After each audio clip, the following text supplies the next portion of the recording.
اعوذ باللہ من الشیطان الرجیم بسم اللہ الرحمن الرحیم نحمدہ ونصلی علی رسولہ الکریم رب اشرح لی صدری ویسر لی امری واحلل عقدۃ من لسانی یفقہوا قولی۔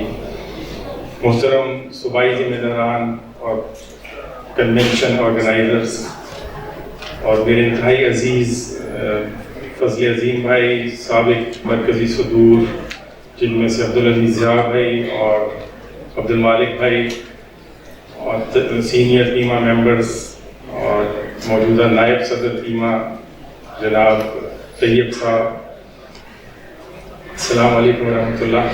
میرے عزیز ٹیمہ کے پی کے ممبرز، آپ سب کا بہت بہت شکریہ کہ آپ نے مجھے خصوصی دعوت کے یہاں اپنے کنونشن میں انوائٹ کیا۔ اللہ تعالیٰ آپ کی یہ ساری کاوشیں اپنی راستے میں قبول فرمائے اور ان سب محنتوں کو اور ان سب انفاق کو اللہ تعالیٰ بھرپور اجر سے نوازے۔ ٹیمہ ایک اسلامی اجتماعیت اور اس کا نصب العین اور استحکام، یہ آج کا موضوع ہے۔ اس میں سے بہت سی چیزیں ایسی ہوں گی جو آپ سب کو پہلے سے معلوم ہے، تو بیسیکلی یہ ایک تذکیر ہے اور ہمارے محترم علماء حضرات ہی میں کہوں گا جن سے میں نے بہت کچھ سیکھا، وہ بھی یہاں موجود ہیں۔ ان کے سامنے مجھے بولتے ہوئے کافی شرمندگی بھی ہو رہی ہے، تو میری درخواست ہوگی کہ کہیں میں غلط ہوں تو میری تصحیح فرما دیجیے، اسپیشلی فضل عظیم بھائی اور عبدالعزیز ضیاء صاحب اور عبد المالک بھائی۔ اس ٹاپک کو ڈسکس کرنے سے پہلے صرف 2 آیات میں آپ کے سامنے رکھوں گا، اور ان میں ایک بنیادی کانسیپٹ اللہ تعالیٰ نے دیا، یہ کائنات میں نے کیوں پیدا کی۔ دیکھیں یہ تصور اس وقت بھی تھا اور یہ تصور آج بھی ہے، اسپیشلی ہندوازم کے اندر۔ یہ کائنات اللہ تعالیٰ کا ایک کھلونا ہے اور اس نے اپنے وسعتوں کے، اپنی قدرتوں کے حساب سے ایک بہت بڑا کھلونا بنا دیا ہے، اور جب وہ اس کا جی چاہے گا وہ اس کو توڑ دے گا اور پھر ایک نیا کھلونا بنا لے گا۔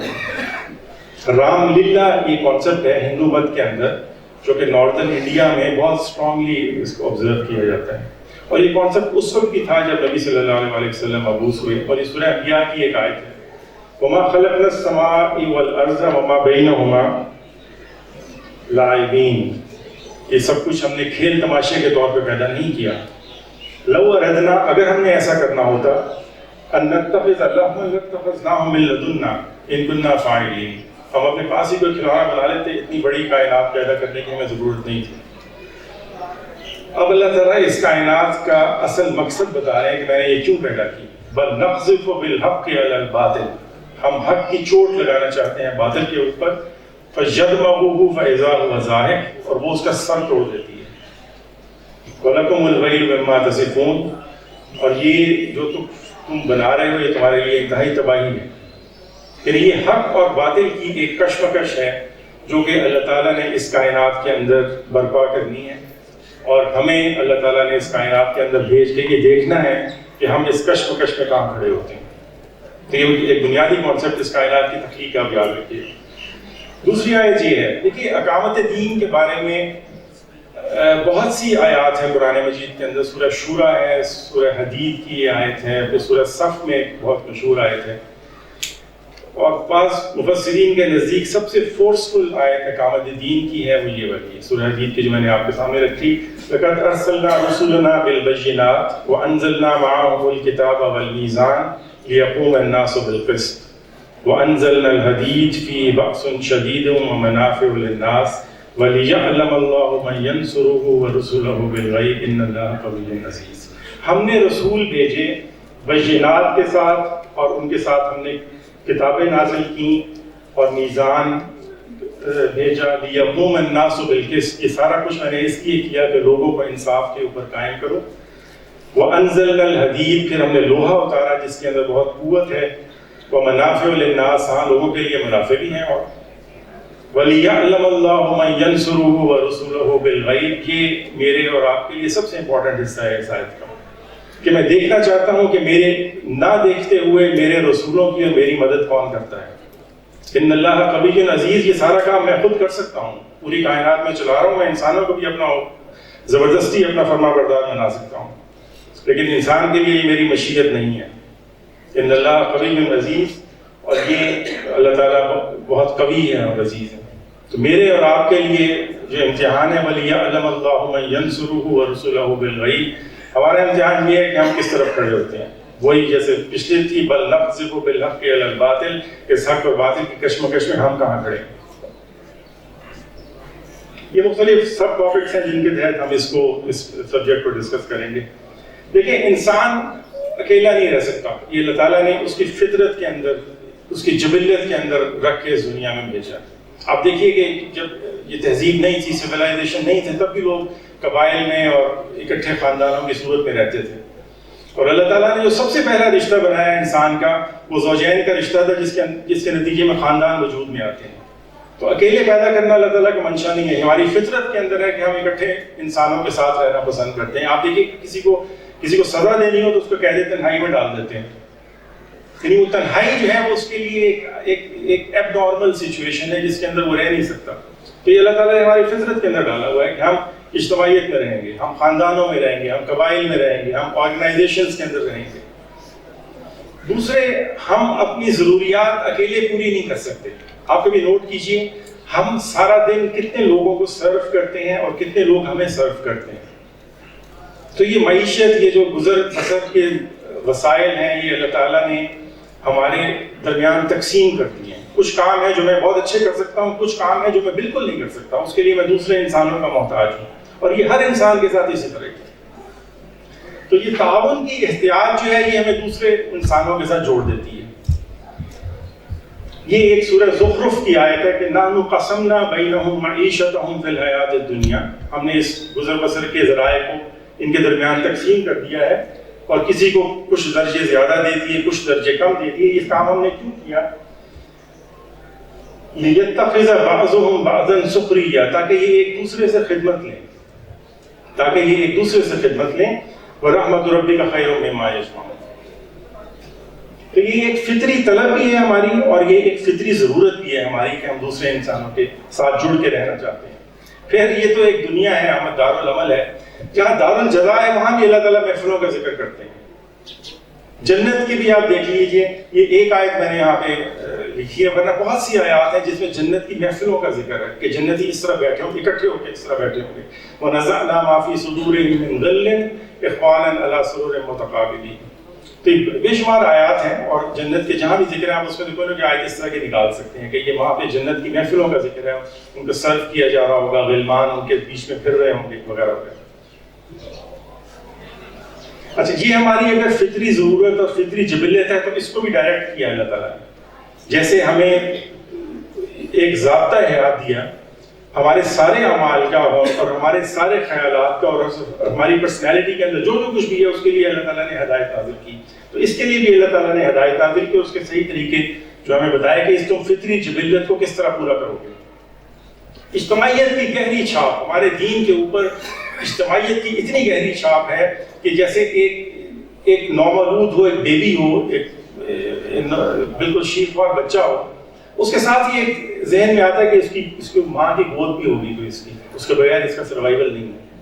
تو ادھر کو اسی طرح یہ ہمارا دین ہے اور یہ اجتماعیت ہے، یعنی یہ ایک دوسرے کے ساتھ لازم و ملزوم ہے. آپ ابھی آگے میں آپ کو دکھاتا ہوں اس طرح. تو یہ ایک لازم و ملزوم، اسلام ہو، دین ہو اللہ تعالیٰ کا، اور وہاں پہ اجتماعیت نہ ہو، یہ پاسبل نہیں. پھر یہ حقوق العباد آپ دیکھ لیجیے، آدھے سے زیادہ دین حقوق العباد ہے. اس کا حق دو، اس کا حق دو، اس کی خدمت کرو، وہاں سے تم سے پوچھا جائے گا. اور یہ سب سے مشکل پیپر ہے، یہ سب سے مشکل کوسچنز ہیں جو اللہ تعالیٰ ہمارا حساب آسان کرے کہ جو دوسروں کے بارے میں، وہ جب تک وہ بندہ اگر کوئی غلطی ہو جاتی ہے، کوئی زیادتی ہو جاتی ہے، وہاں پہ اللہ تعالیٰ کہتے ہیں میں بھی معاف نہیں کر سکتا جب تک وہ بندہ معاف نہیں کرے گا. اب دیکھیں کتنا سخت امتحان ہے ہمارے لیے کہ میں نے اگر کسی کا حق مار لیا ہے، وہ جب تک وہ شخص مجھے معاف نہیں کرے گا میری معافی نہیں ہو سکتی. تو یہ مطلب ایک بہت مشکل ایریا ہے، لیکن بہت سینسٹیو اور بہت امپورٹنٹ ایریا ہے ہمارے دین کا، حقوق العباد. وَكُونُوا مَعَ الصَّادِقِينَ، یہ ہمیں ایک گائیڈ لائن اللہ تعالیٰ نے دے دی کہ تم نے اجتماعیت کس طرح بنانی ہے، تم نے راست باز لوگوں کے ساتھ چلنا ہے، تم نے سچے لوگوں کے ساتھ چلنا ہے. فَأَقِمْ وَجْهَكَ لِلدِّينِ حَنِيفًا فِطْرَةَ اللَّهِ الَّذِي فَطَرَ اللَّهُ عَلَيْهَا. یہ ایک فطرت ہے تمہاری کہ میں اس دین کی طرف سب کچھ چھوڑ کے اپنا رخ سیدھا کر لو. پھر یہ کچھ احادیث ہیں اجتماعیت کے بارے میں. اللہ تعالیٰ کا ہاتھ اجتماعیت پہ ہے اور میرے جو اجتماعی فیصلے ہوں گے وہ کبھی گمراہی پہ نہیں ہوں گے. اب دیکھیں کتنی بڑی اللہ تعالیٰ خبر دے رہے ہیں. اجتماعیت کے فیصلے غلط نہیں ہوں گے اور اجتماعیت کے فیصلوں کے اوپر اللہ تعالیٰ کا ہاتھ ہے. 3 بندے بھی ہوں تو تم امیر بناؤ. 3 بندے بھی ہوں, 3 افراد بھی کو سفر کر رہے ہیں تو آپ امیر بنائیں اور ایک اجتماعی سفر اس کو شکل دیں. پھر یہ مسند احمد ترمذی کی حدیث ہے کہ جماعت کے دامن کو مضبوطی سے تھامے رہو اور انتشار سے الگ رہو. اور میں تمہیں 5 باتوں کا حکم دیتا ہوں, جماعتی زندگی کا, سما و طاعت کا, ہجرت کا, جہاد فی سبیل اللہ کا ہوگا. اور پھر آپ یہ صحیح مسلم کی حدیث ہے کہ جس نے امیر کی فرما برداری کی اس نے میری فرما برداری کی, اور جس نے امیر کی نافرمانی کی اس نے میری نافرمانی کی. اچھا, پھر آپ دیکھیے کہ جو عبادات ہیں, یوزلی جب اللہ تعالیٰ کی عبادت کا ذکر آتا ہے نا تو ایک ذہن میں تنہائی کا گوشہ, الگ تھلگ ہو جانا, اس کا دنیا سے کوئی تعلق نہیں ہے اور یہ میں ایک کونے میں جا کے کروں گا, یہ کانسیپٹس اس دنیا کے اندر ہیں. ہمارے دین نے اس کو بالکل الٹا دیا, اس کانسیپٹ کو بالکل ختم کر دیا ہے. ہماری ساری عبادتیں جو فرائض ہیں وہ اجتماعی ہیں. نوافل ہم پڑھتے ہیں وہ اگر کہیں کونے میں پڑھیں, تہجد کی نماز پڑھنی ہے یا کسی نے اعتکاف بیٹھنا ہے تو جائے. آپ دیکھیے ہماری ساری فرض عبادات اجتماعی ہیں.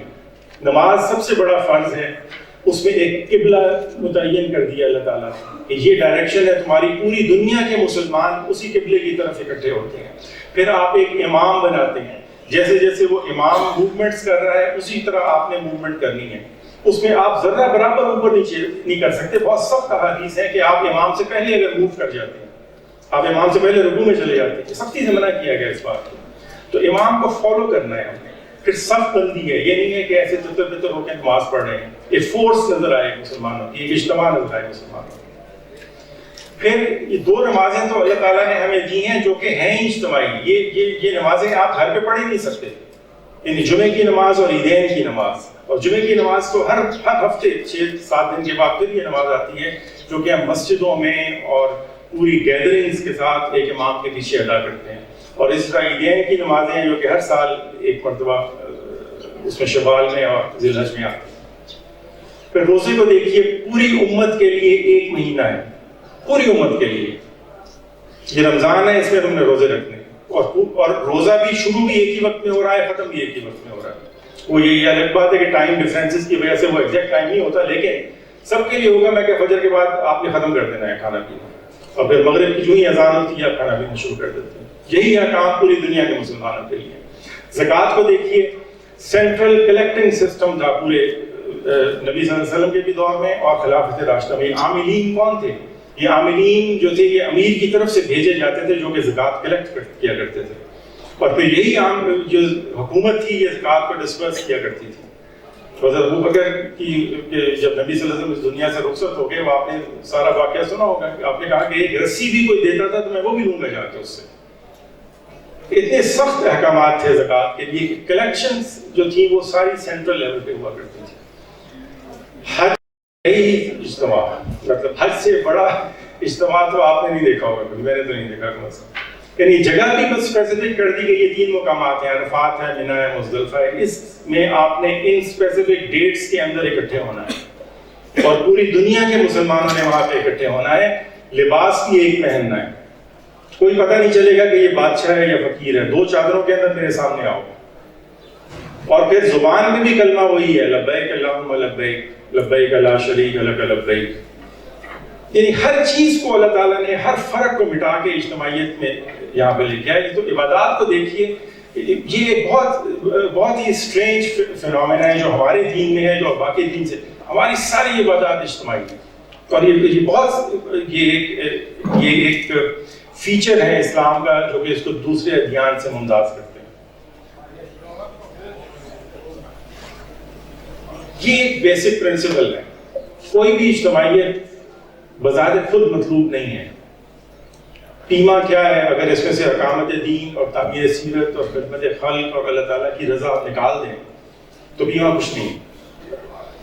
پیما کی ساری اہمیت، پیما کا سارا امپورٹنس، پیما کی ساری ویلیو اس وجہ سے ہے کہ یہ اقامت دین کی تحریک ہے، یہ تعمیر سیرت کرتی ہے، یہ خدمت خلق کرتی ہے اور اللہ کی رضا کا رسول کرتی ہے۔ یہ بیسک مقاصد ہیں جو کہ کسی تنظیم کو اور تحریک کو امپورٹنٹ بناتے ہیں، ورنہ وہ تنظیم اور تحریک کبھی بھی بذات خود ایک مقصد نہیں ہوتا۔ اسلامی اجتماعیت کے کیا مقاصد ہیں؟ اتنے اجتماع پہ اگر زور دیا اللہ تعالیٰ نے تو وہ کیوں دیا؟ اب دیکھیے کہ وَكَذَلِكَ سورہ بقرہ ہے، امتاً وسطاً لِتَكُونُوا شُهَدَاءَ عَلَى النَّاسِ، ہم نے کیا کرنا ہے؟ یہ اجتماعیت شہادت حق کا کام کرے گی، اور جس طرح اللہ کے نبی نے ہم سے گواہی دی تھی کہ میں نے تمہیں ساری دعوت پہنچا دی، اسی طرح سب لوگوں سے ہم نے گواہی لینی ہے قیامت کے دن۔ اللہ تعالیٰ ہمیں آسانی کرے اور اس آسانی کا معاملہ کرے، ہمارا حساب آسان کرے، ساری نوع انسانی کو اللہ تعالیٰ کھڑا کر کے ہمیں کہیں کہ ان کے پاس ہدایت تھی کیا انہوں نے پہنچائی۔ تو یہ شہادت حق کا کام ہے، یہ مقصد ہے اسلامی اجتماعیت کا۔ پھر فرمایا کنتم خیر امت، تم بہترین امت ہو۔ کیوں بہترین امت ہو؟ اس لیے کہ تم امر بالمعروف اور نہی عن المنکر کا کام کرتے ہو اور اللہ تعالیٰ پر ایمان لاتے ہو۔ تو دوسرا مقصد بتایا امر بالمعروف اور نہی عن المنکر۔ تیسری آیت یہ سورہ شورا کی ہے، اس میں بتایا کہ تمہیں میں نے یہ وہی دین ہے جو کہ ابراہیم علیہ السلام اور موسیٰ اور عیسیٰ علیہ السلام لے کے آئے تھے، وہی دین اب نبی صلی اللہ علیہ وسلم لے کے آ رہے ہیں۔ اس اجتماعیت کا مقصد کیا ہے؟ اقامت دین، اس دین کو اس دنیا کے اندر قائم کرنا ہے۔ حق اور باطل کی کشمکش ہوگی، اس کشمکش کو اوور کم کرنا ہے اور میرے دین کو غالب کرنا ہے۔ وَلِيَعْلَمَ اللَّهُ مَن يَنْصُرُهُ وَرُسُلَهُ بِالْغَيْبِ، میں دیکھنا چاہتا ہوں کہ یہ کون میری اور میرے رسولوں کی مدد کرتا ہے۔ شہادت حق، امر بالمعروف نہی عن المنکر اور اقامت دین، یہ سب ایک ہی چیزیں ہیں، اوور لیپنگ مطلب ہے، اور یہ اس امت کا اور اس اجتماعیت کا مقصد ہے۔ وہ فریضہ یا مقصد جس کے لیے مسلمان اس زمین پر ایک جماعت کی حیثیت سے معمور ہیں، اور وہ اللہ تعالیٰ کے دین کی اقامت اور شہادت ہے۔ اور یہ بات واضح ہے کہ اسلامی اجتماعیت کا مقصد اس کے علاوہ اور کچھ نہیں۔ اور اس کا الٹیمیٹ گول کیا ہوگا؟ ہم کیوں یہ کام کریں گے دنیا میں؟ ہمیں اللہ تعالیٰ کی رضا چاہیے آخرت میں۔ پھر یہ بھی ایک امپورٹنٹ بات ہے، جس طرح یہ اسلامی زندگی نہیں ہے کہ ہم منتشر ہو کے رہیں گے، اسی طرح یہ بھی اسلامی زندگی نہیں ہے کہ ہم اس دین کے علاوہ کسی اور چیز کے اوپر اکٹھے ہو جائیں، کسی عصبیت کے اوپر، کسی لسانی عصبیت کے اوپر، کسی گروہی عصبیت کے اوپر، کسی علاقائی عصبیت کے اوپر اگر ہم اجتماعیت قائم کرتے ہیں تو یہ بالکل غیر اسلامی اجتماعیت ہوگی۔ یہ ہماری بائنڈنگ فورس ہے۔ یہ اجتماعیت جڑتی کس طرح ہے؟ یہ اجتماعیت صرف اور صرف اللہ تعالیٰ کے دین کے اوپر جڑتی ہے۔ اس کا شیرازہ جو ہے وہ اللہ تعالیٰ کا دین ہوگا۔ وَاعْتَصِمُوا بِحَبْلِ اللَّهِ جَمِيعًا وَلَا تَفَرَّقُوا اِذْ كُنتُمْ فَاذْكُرُوا نِعْمَةَ اللَّهِ عَلَيْكُمْ اِذْ كُنتُمْ أَعْدَاءً فَأَلَّفَ بَيْنَ قُلُوبِكُمْ۔ یہ جو تمہارے درمیان میں محبت پیدا کی اللہ تعالیٰ نے، یہ صرف اس لیے پیدا کی ہے کہ تم ایک ہی دین کے پیروکار ہو۔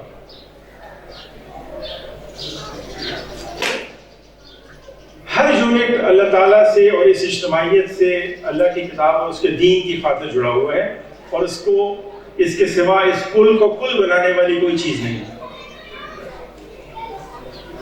یہ اس کے علاوہ اگر ہم کوئی چیز لے آئیں گے جو کہ اس کو جوڑنے کی کوشش کریں گے تو وہ غیر اسلامی ہوگا۔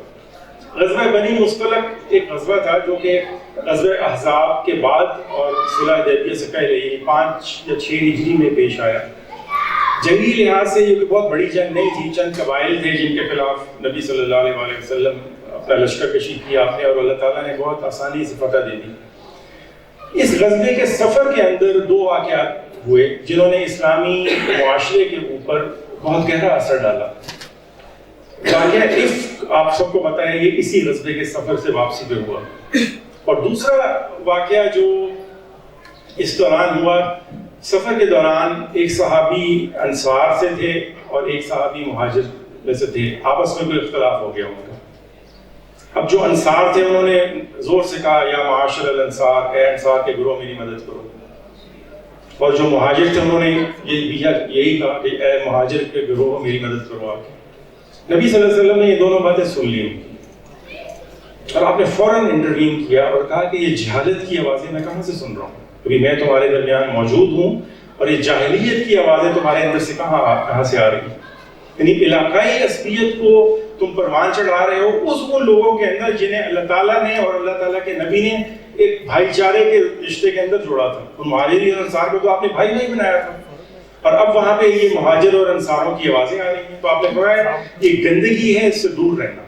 تو یہ غزوہ بنی مصطلق کا واقعہ تھا جو کہ ہمارے لیے ایک مشعل راہ ہے کہ اللہ تعالیٰ کی بنائی ہوئی امت کو, اسلامی اجتماعیت کو کسی بھی پیرامیٹر پہ اگر ہم ڈیوائیڈ کرتے ہیں تو یہ عین غیر اسلامی ہوگا. وہ ہم میں سے نہیں ہے جس سے لوگوں کو عصبیت کی طرف پکارا. یہ ابو داؤد کی حدیث ہے.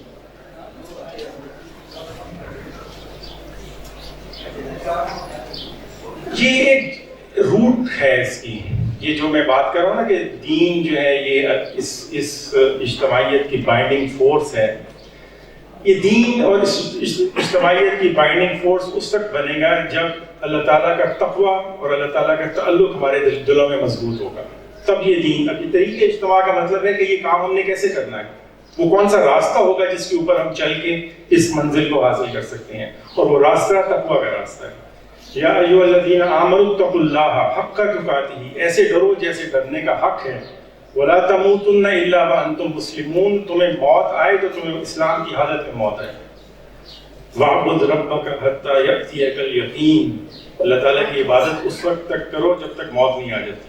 یہ کانٹریکٹ, یہ معاہدہ عمر کے کچھ سالوں کا معاہدہ نہیں ہے, یا دن کے کسی حصے کا معاہدہ نہیں ہے. واعبد ربک حتی یأتیک الیقین, جب تک یقین نہیں آ جاتا, جب تک وہ یقینی چیز یعنی موت نہیں آ جاتی, اس وقت تک اس راستے پہ چلو.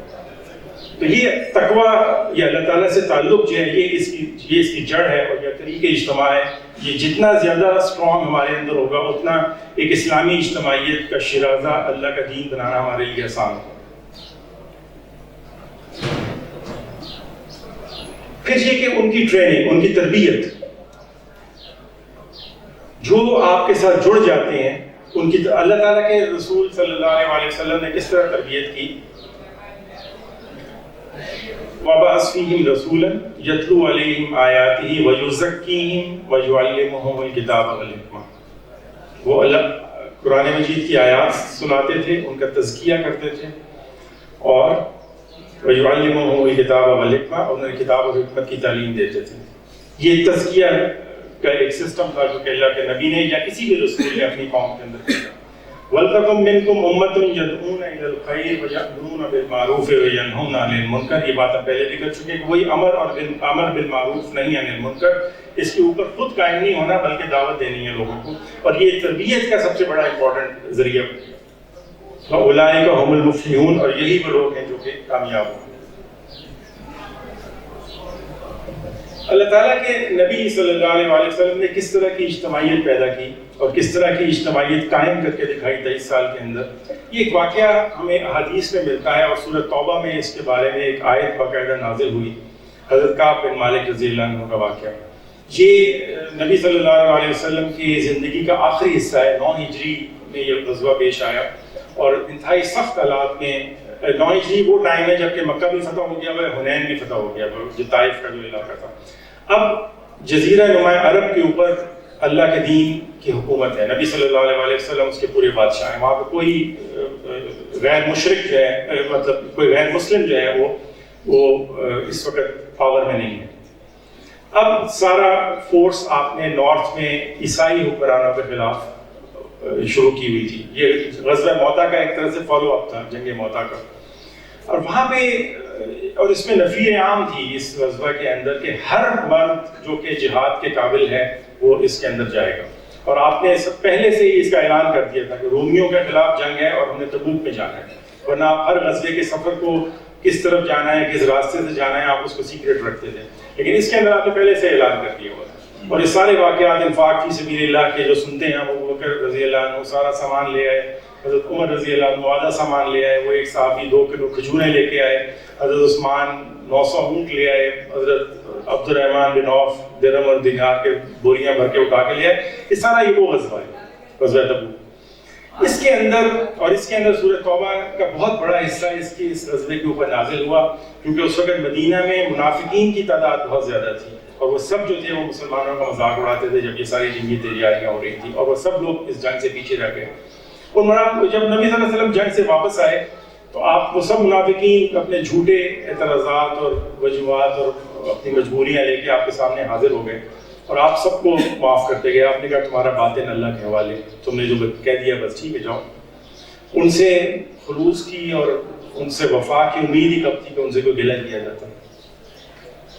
10 مخلص مسلمان اس جنگ میں پیچھے رہ گئے تھے. اس میں سے 7 جو تھے ابو لبابہ اور ان کے ساتھ تھے. ابو لبابہ بدری صحابی ہیں اور ان لوگوں نے آ کے بغیر نبی صلی اللہ علیہ وسلم سے ملے اپنے آپ کو مسجد نبوی میں ستونوں سے باندھ لیا اور کہنے لگے کہ ہم نہ سوئیں گے نہ کھائیں گے جب تک نبی صلی اللہ علیہ وسلم ہمیں معاف نہیں کرتے. اور وہ باقاعدہ ایک دن بے ہوش ہوئے اور پھر ان کی مغفرت کا آپ نے اعلان کیا اور وہاں سے نکل گئے. اور یہ ستون لبابہ آج بھی مسجد نبوی کے اندر موجود ہے. انہوں نے ڈیمارکیٹ کیا ہوا کہ یہ وہ ستون تھا. اب اندازہ کہ یہ بدری صحابی تھے جن سے غلطی ہوئی. 3 صحابہ اور تھے اور یہ جس میں سے ایک کعب بن مالک تھے. اب کعب بن مالک نبی صلی اللہ علیہ وسلم واپس آئے تو آپ کی خدمت میں پیش ہوئے اور پوچھنے لگے نبی صلی اللہ علیہ وسلم کہ آپ کا کیا مسئلہ تھا, آپ کیوں جنگ میں پیچھے رہ گئے. کعب فرمانے لگے کہ یا رسول اللہ آپ کوئی عام آدمی ہوتے تو میں بھی کوئی عذر کھڑ دیتا, لیکن مجھے پتا ہے کہ میں جھوٹ بولوں گا تو اللہ تعالیٰ میرا جھوٹ کھولے گا, آپ پیغمبر ہیں, لیکن مجھے پتا ہے کہ میں سچ بولوں گا تو اللہ تعالیٰ مجھے ایک دن معاف کر دے گا. حضرت کعب فرماتے ہیں یہ کعب بن مالک رضی اللہ عنہ نے یہ سارا واقعہ اپنے بیٹے کو عبداللہ کو بتایا جب وہ بہت ضعیف ہو چکے تھے, اور یہ صحیح بخاری اور صحیح مسلم دونوں حدیث کی کتابوں میں موجود ہے. حضرت کعب فرماتے ہیں کہ میں اس غزوے میں میری صحت بھی بہت اچھی تھی, میرے پاس مال بھی بہت تھا. عام طور پہ میرے پاس 1 سواری ہوتی تھی, ان دنوں میں میرے پاس 2 سواریاں تھیں. اور پھر میں دیکھتا تھا کہ نبی صلی اللہ علیہ وسلم کال کر رہے ہیں, میں کہتا تھا بس ٹھیک ہے میں چلا جاؤں گا ایک دن. تو یہ کہتے کہتے وہ لشکر روانگی کا وقت آ گیا اور میں تیار نہیں تھا. پھر میں نے کہا چلے میں لشکر نکل جاتا ہے, میں 2 دن بعد جا کے 1-2 دن بعد جا کے جوائن کر لوں گا. وہ 1-2 دن بھی نکل گئے اور پھر جب ایک دن میں نے حساب کیا تو میں تو اب لشکر کو نہیں پکڑ سکتا تھا. اب جب میں مدینہ میں دیکھتا تھا تو یا تو وہ منافقین ہوتے تھے, مجھے پتا تھا یہ منافقین ہیں, اور یا مخلص معذور مسلمان ہوتے تھے جو کہ جنگ میں نہیں جا سکتے تھے. تو ان کو دیکھتے کہ میرا دل اور اڑتا تھا کہ نبی صلی اللہ علیہ وسلم کتنے ناراض ہوں گے میرے بارے میں اور یہ میں نے کیا کیا. اب جب نبی صلی اللہ علیہ وسلم ملاقات کر رہے ہیں جنگ کے بعد, آپ نے وجہ پوچھی, آپ نے مسکراہٹ, کہتے مجھے کوئی عذر نہیں. آپ نے کہا ہاں تم نے سچ فرمایا اور تم اب جاؤ اور اللہ کے حکم کا انتظار کرو. وہ وہاں سے اٹھ کے آ گئے. آ کے جب قبیلے والوں کے پاس آئے تو انہوں نے لان تان کی, انہوں نے جھگڑا کیا کہ تم بھی جاؤ جا کے کوئی عذر کو تراش دو. تو حضرت کعب بن مالک فرماتے ہیں کہ میں بھی ڈگمگا گیا اس وقت. اور پھر میں نے پوچھا کہ میرے جیسے کوئی اور بھی ہیں؟ تو انہوں نے کہا ہاں 2 مخلص صحابہ اور ہیں, وہ بھی ایسے ہی ہیں کہ جن کی کوئی وجہ نہیں تھی لیکن وہ جنگ سے پیچھے رہ گئے, ہلال بن امیہ اور مرارہ بن ربیعہ. کہتے جب میں نے سنا نا کہ 2 اور بھی ہیں, بس پھر میں نے کہا نہیں میں نے نہیں کچھ کہنا, میں نے جو سچ بولا ہے میں اس پہ قائم ہوں گا. آپ دیکھیں 3 بندے ہیں, صرف 3 بندوں کی اجتماعیت ہے اور اتنی فورس مل رہی ہے انسان کو کہ میں سچ پہ قائم ہوں. پھر ان لوگوں کا سوشل بائیکاٹ کر دیا گیا. اللہ کے نبی نے فرمایا کہ کوئی ان سے بات نہ کرے, کوئی ان کے سلام کا جواب نہ دے, کوئی انٹریکشن ان سے سب حرام کر دی گئی.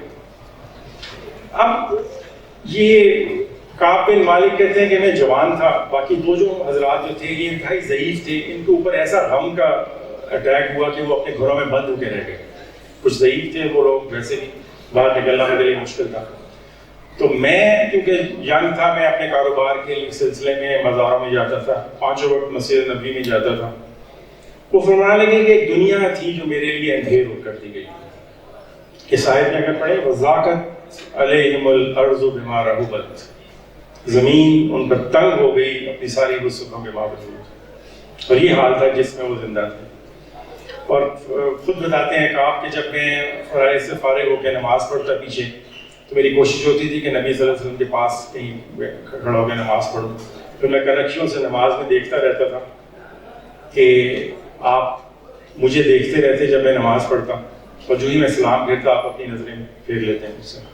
پھر میں سلام کرتا, میں کہیں مجھے جواب نہ ملتا.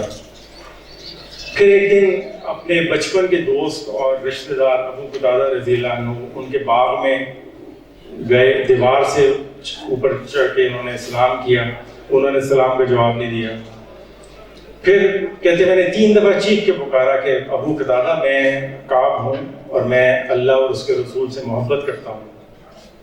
پھر وہ خاموش رہے آگے سے. پھر تیسری یا چوتھی دفعہ انہوں نے کہا کہ اللہ اور اس کے رسول ہی بہتر جانتے ہیں. پھر میں کہتے ہیں وہاں پہ بیٹھ کے میں بہت رویا کہ یہ وہ قتادہ ہے جو میرا کزن ہے, میرا بچپن کا دوست ہے, آج وہ بھی مجھ سے بات نہیں کر رہا.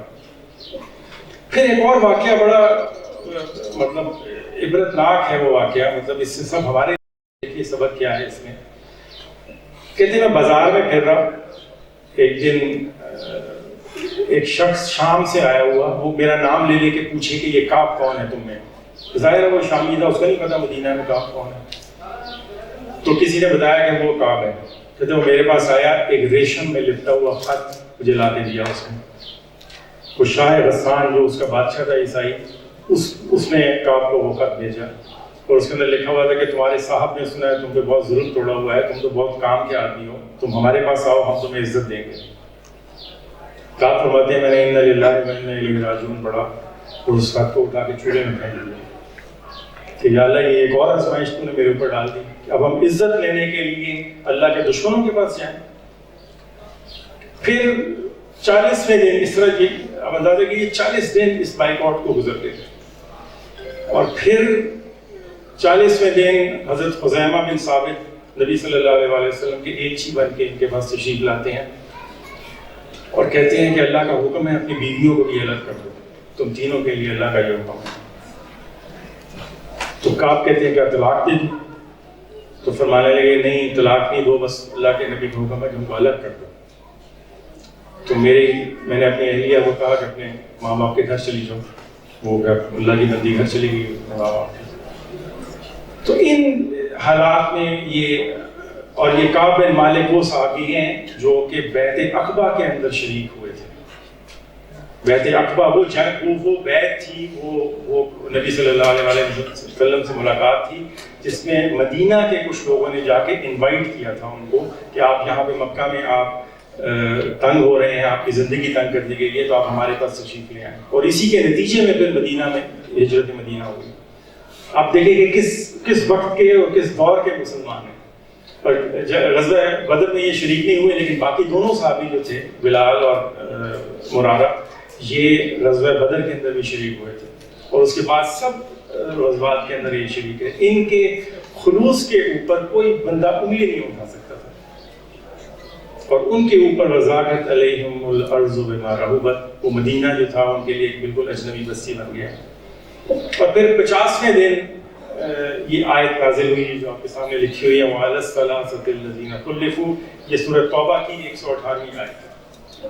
اور اس میں اللہ تعالیٰ فرماتے ہیں کہ ان تینوں کو بھی میں نے معاف کر دیا جن کا معاملہ ملتوی کر دیا گیا تھا, اور زمین ان کی اپنی ساری وسعت کے باوجود تنگ ہو گئی, ان کی اپنی جانیں ان کے اوپر گراں ہو گئی, اور انہوں نے جان لیا کہ اللہ سے بچنے کے علاوہ اللہ سے بچنے کے لیے اللہ ہی کے دامن رحمت کے سوا کوئی ہمارے لیے ٹھکانہ نہیں. لا ملجا من اللہ الا الیہ.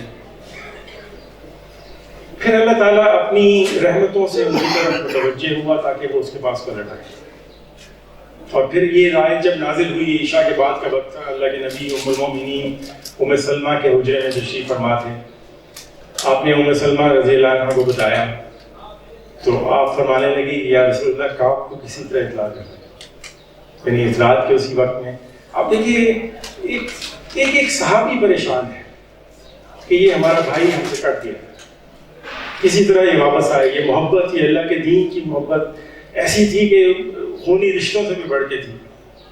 آپ فرمانے لگے کہ اس کے گھر پہ ہجوم اکٹھا ہو جائے گا, لوگوں کا آرام خراب ہوگا, میں صبح اعلان کر دوں گا اس کا. پھر صبح جب آپ اعلان کرتے ہیں اور بالکل ایسے ہی ہوتا ہے, ایک ہجوم ہے جو کعب کے گھر کی طرف بھاگ رہا ہے, اور اس میں آگے سب سے آگے بھاگنے والا میں ابو بکر اور عمر رضی اللہ عنہ.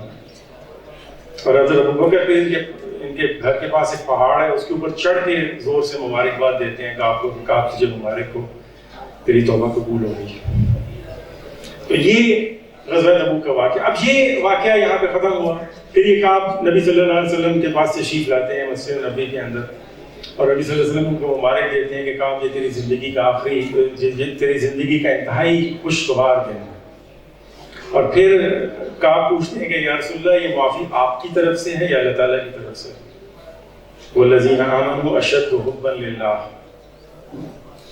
محبت جو ہے وہ آخری محبت اللہ تعالیٰ سے ہے، اللہ کے رسول بھی اللہ کے ہیں، لیکن آپ کا سوال فوراً یہ تھا کہ یہ پھر آپ یہ آیت پڑھ کے ان کو سناتے ہیں کہ یہ اللہ تعالیٰ نے یہ آیت نازل کی ہے تم لوگوں کے لیے، پھر اپنا مال صدقہ کرتے ہیں سارا، پھر آپ روک دیتے ہیں کہ نہیں 1/3 سب کو خرچ کر دو اللہ تعالیٰ نے۔ اس کے بعد مولانا نے اس کے اوپر تبصرہ لکھا، یہ واقعہ اس کے اوپر اسلامی اجتماعیت میں کیا کیا لیسنز ہیں جو کہ ہمیں اس واقعے سے ملتے ہیں۔ سب سے پہلا لیسن، حق اور باطل کی کشمکش جب برپا ہوگی اس میں کتنا خلوص ہو، کتنا مرتبہ ہو، کہیں تساہل جو ہے وہ دوبارہ نہیں ہوگا۔ اور یاد رکھیے یہ حق اور باطل کی کشمکش آدم علیہ السلام سے چل رہی ہے اور یہ قیامت تک جاری رہے گی۔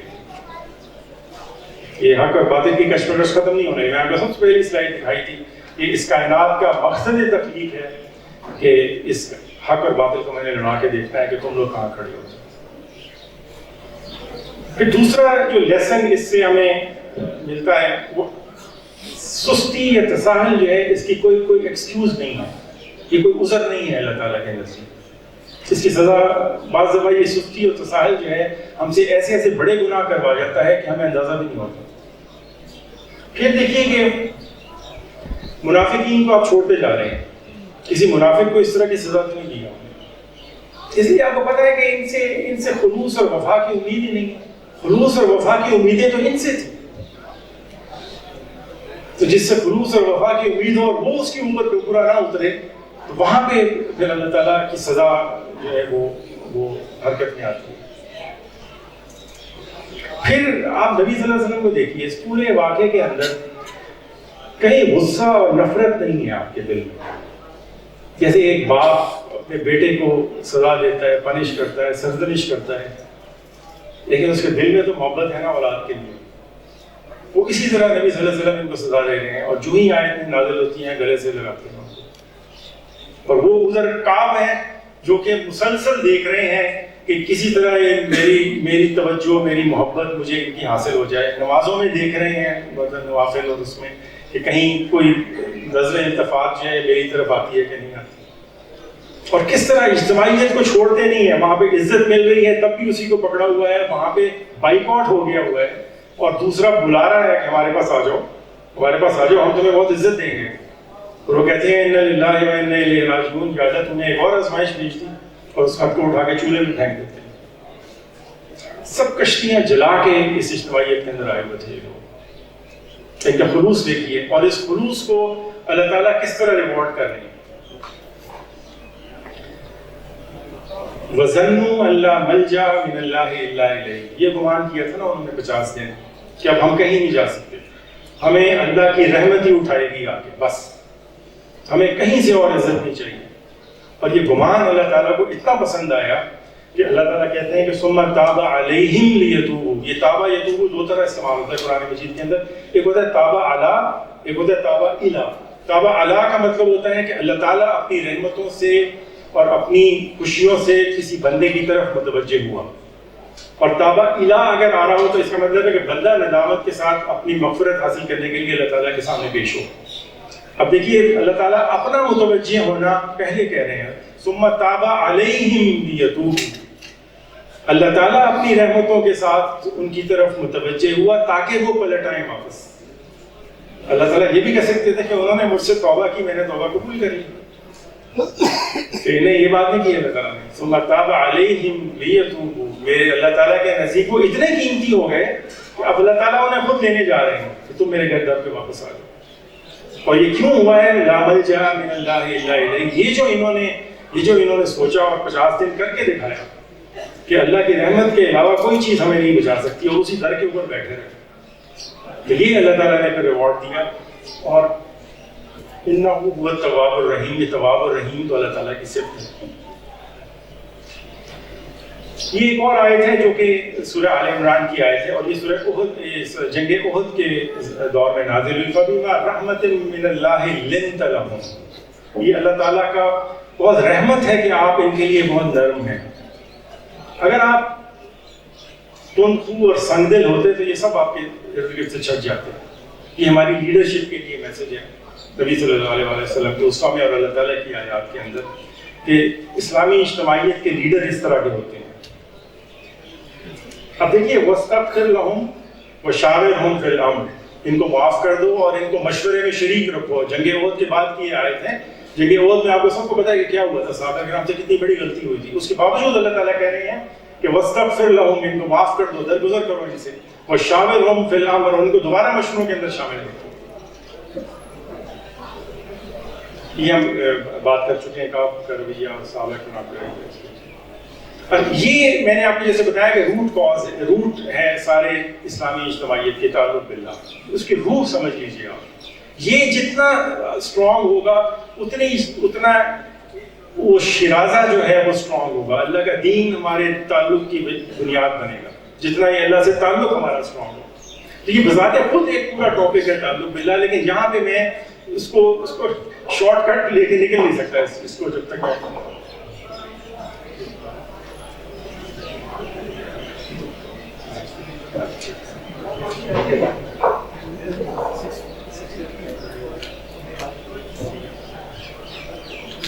یہ اللہ تعالیٰ سے تعلق کے مختلف محبت، یہ محبت اللہ تعالیٰ سے تعلق کی روح ہے. جیسے میں نے پہلے بتایا والذین آمنوا اشد حبا للہ. پھر یہ بندگی اور عاجزی ہے، اور پھر اطاعت اور فرما برداری ہے. یہ سارا اللہ تعالیٰ سے تعلق ہے جس کو سم اپ کر دیا گیا. اب میں اس کو ڈیٹیل میں نہیں جانا چاہتا کہ ٹائم. اس کو کس طرح ہم ڈیولپ کر سکتے ہیں؟ سب سے زیادہ کانسنٹریٹ کیجیے فرائض کے اوپر، اس لیے کہ خدا نخواستہ جہاں کوئی کمی رہ گئی تو اس کی پوچھ ہونی ہے اور اس کی سزا ملنی ہے، نعوذ باللہ. اس لیے سب سے زیادہ اوپر والے حصے کو کانسنٹریٹ. اور دوسری بات یہ کہ سب سے زیادہ اجر بھی یہیں پہ ہے.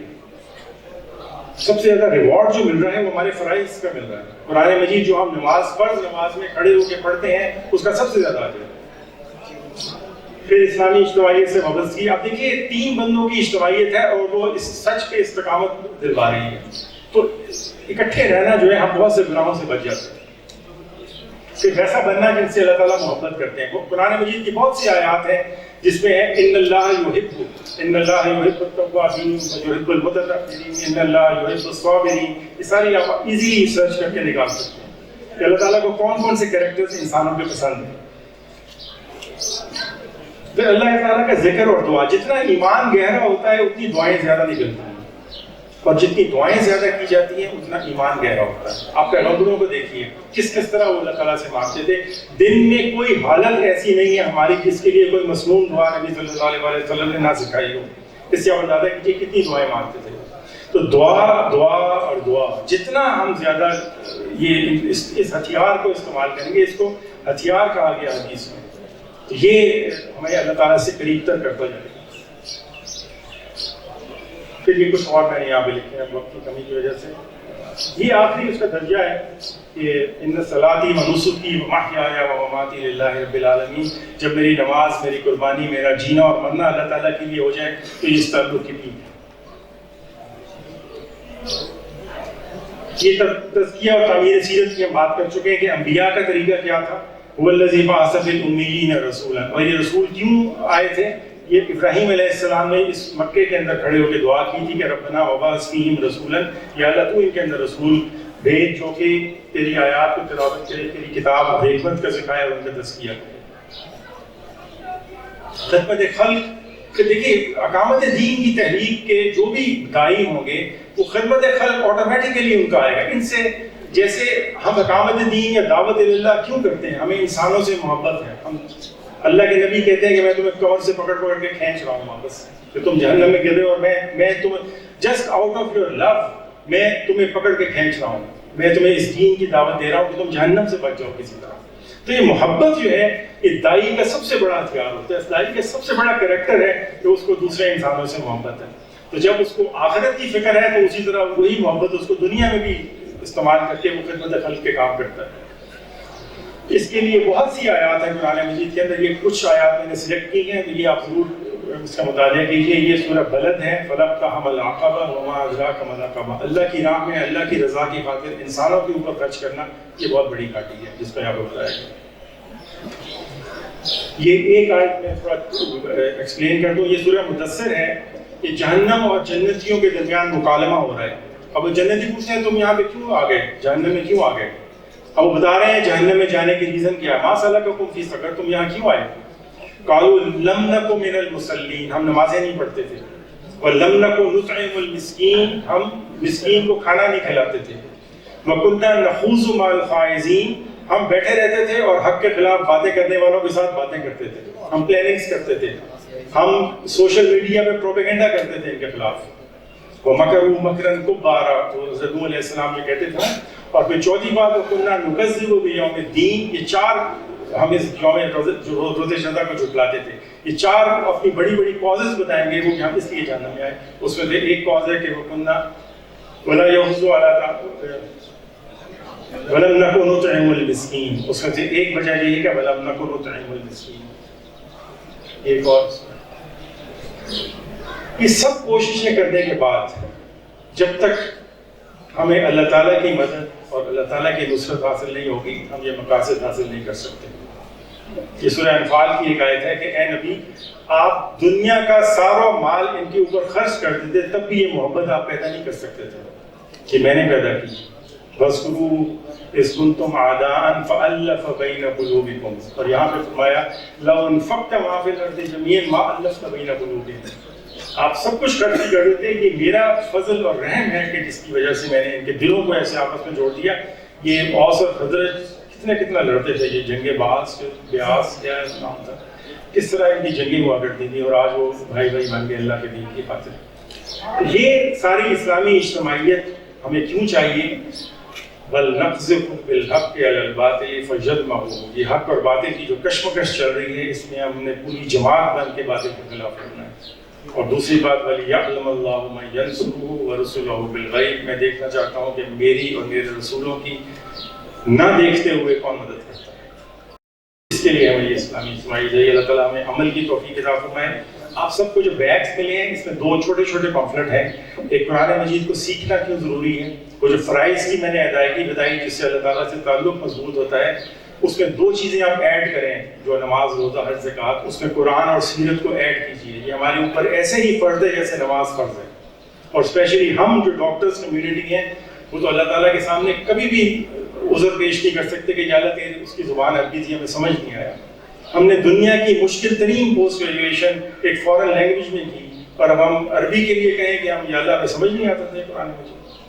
تو قرآن مجید کو سیکھنا کیوں ضروری ہے؟ ہمارے مربی نجیب صاحب نے وہ کتاب لکھی ہے, وہ ضرور اس کا مطالعہ کیجیے. اور بہت چھوٹا سا پمفلٹ ہے, اس میں وہ طریقے بھی بتا رہے ہیں کہ کس طرح آپ اس قرآن کو سیکھیے. تو اپنے فرائض کی ادائیگی کے اندر قرآن مجید اور اسی طرح سیرت کا مطالعہ, وہ جو حکمت کی باتیں ہیں وہ کیسے ہمیں پتہ چلیں گی, یہ صرف نبی صلی اللہ علیہ وسلم کی زندگی ہے جو ہمیں سکھائے. اللہ تعالیٰ ہمیں عمل کرنے کی توفیق عطا فرمائے اور اس اجتماعیت کو مضبوط سے مضبوط کر سکے. جزاکم اللہ خیر.